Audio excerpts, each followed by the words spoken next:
Okay, so you want to own a mansion. You walk through the front door. Marble floors. A staircase that curves like it's showing off. A pool out back that disappears into the hills. No neighbors close enough to hear you. No landlord to call.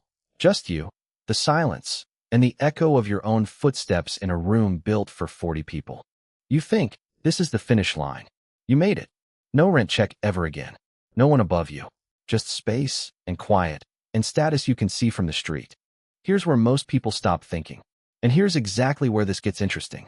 Because the mansion you're picturing, the one that just sits there quietly proving you won, is not quite the asset it looks like.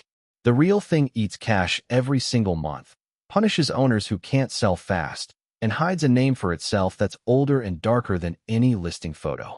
And the biggest twist? The house was never really the asset. Let's start with the money. The real number, not the real estate agent's version. A luxury mansion in 2026 runs $250 to $400 per square foot in most markets, more in places like Beverly Hills or Miami Beach. An 8,000 square foot home lands around $1.8 million just to build or buy at the low end. Go bigger, go custom, go coastal, and the number climbs past $8 million fast. You haven't turned on the lights yet, and you're already 6 figures deep before the moving trucks show up. Now here's the part that breaks people's assumptions. Property taxes alone can hit 1 to 2% of the home's value every single year. On a $2 million mansion, that's $20,000 to $40,000.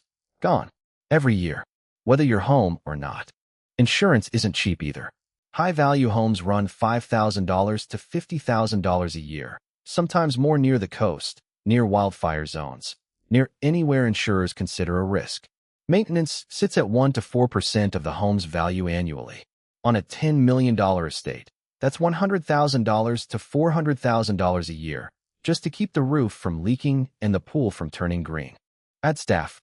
A 15,000 square foot home needs at least 2 full-time housekeepers. That's $100,000 a year in payroll before you've dusted a single shelf. Landscaping crews for the grounds, the pool, the water features, another $70,000. You're at $290,000 a year in staffing alone, and you haven't fixed a single broken pipe. But wait, before you sign anything, there's a question nobody asks at the open house. What kind of mansion are you actually buying into? Because owning a mansion isn't one thing. It's at least 4, wearing the same granite countertop disguise. Type 1, the inherited estate. Old money, old house, decades of upkeep already baked into the family budget. You get history. You also get a boiler from 1974 and a roof that's been patched, not replaced. Type 2, the celebrity spec build. Custom everything. A private mikveh, 10 guest suites nobody sleeps in. $200,000 kitchen cabinets picked for a magazine shoot, not resale. These homes cost fortunes to build and often sell for a fraction of that, sometimes just for the land, before getting torn down. Type 3, the developer flip. Built fast, built to impress on a listing photo, built with finishes that photograph better than they perform. You're not buying craftsmanship. You're buying a stage set. Type 4, and this one surprises people the most. The shell company hold. Bought through an LLC, rarely lived in, sitting empty while the owner waits, hedges, or simply forgets. Low visible activity. But every unpaid bill, every burst pipe, every squatter, waits quietly behind a locked gate for someone to notice. Which one you bought decides everything about whether this thing is an asset or a hole in your bank account. Say you build or you buy outright. How does the math actually work? You don't get monthly income from a mansion. There's no rent check landing in your inbox. The only return is appreciation, and appreciation is a bet, not a paycheck. Meanwhile, the bills don't pause. Utilities alone, HVAC, pool systems, heating a house the size of a small hotel, can run $100,000 to $150,000 a year on the big estates. Sounds insane. Don't look away yet. Here's your first pattern interrupt. Sit with this for a second. The mansions that hold value share one brutal requirement: a location where demand for that exact size and price point actually exists. Miss that, and you're not sitting on an asset. You're sitting on a museum only you can afford to run. You could have the money. You could have the marble. And you'd still lose if you bought the wrong kind of empty. Now here's where the story turns dark. Because everything so far sounds like an expensive hobby, at worst.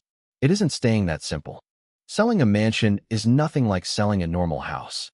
Nearly 96% of U.S. mortgages are backed by government-affiliated lenders with loan limits set far below what most mansions cost. That means your buyer pool shrinks to cash buyers only. Cash buyers are patient. Cash buyers negotiate hard. Cash buyers know you're stuck. In Los Angeles, sell for over $5 million and a special transfer tax kicks in on top of everything else, up to 5.5% on the biggest sales. On a $20 million home, that's over $1 million gone the moment you sign. So owners wait. Some list their mansions as month-to-month rentals for $150,000 or more just to cover the bleeding while they wait for a buyer who may never come. Others just walk away. Creditors often refuse to repossess these homes because the taxes and upkeep are a bigger burden than the debt itself. The house sits. Windows crack. Copper gets stripped from the walls. Squatters move into the guest house. A trophy becomes a liability nobody wants to touch. And there's an older, stranger word for exactly this trap. It's called a white elephant. The term comes from ancient Southeast Asian royal courts. A king would gift a rare white elephant to a rival he wanted to ruin. Refusing a royal gift was unthinkable, but keeping a white elephant meant feeding it, housing it, maintaining an animal you could never work, never sell, never get rid of. The gift was a slow, polite bankruptcy. Centuries later, the phrase survived. It now describes exactly what a mansion becomes the moment nobody wants to buy it. You built this thing thinking about marble and quiet and status. And the whole time, the industry you bought into carries the literal etymology of a curse dressed up as a prize. So here's the real twist, the one nobody sees coming when they picture a gate closing behind their own driveway. Owning a mansion was never really about the house. That part happens almost by accident, a byproduct of getting the real formula right. Location demand, holding costs, exit liquidity, and a buyer pool deep enough to actually let you leave when you need to. The actual asset is the land and the exit. The house on top of it is just an expensive, decaying, tax-generating shell until someone else agrees to pay for the privilege of maintaining it next. The staircase isn't the asset. The marble isn't the asset. The ability to leave, on your terms, at your price, is the asset. And every year you can't sell is a year the white elephant quietly proves it earned its name. That's the business you're actually buying into.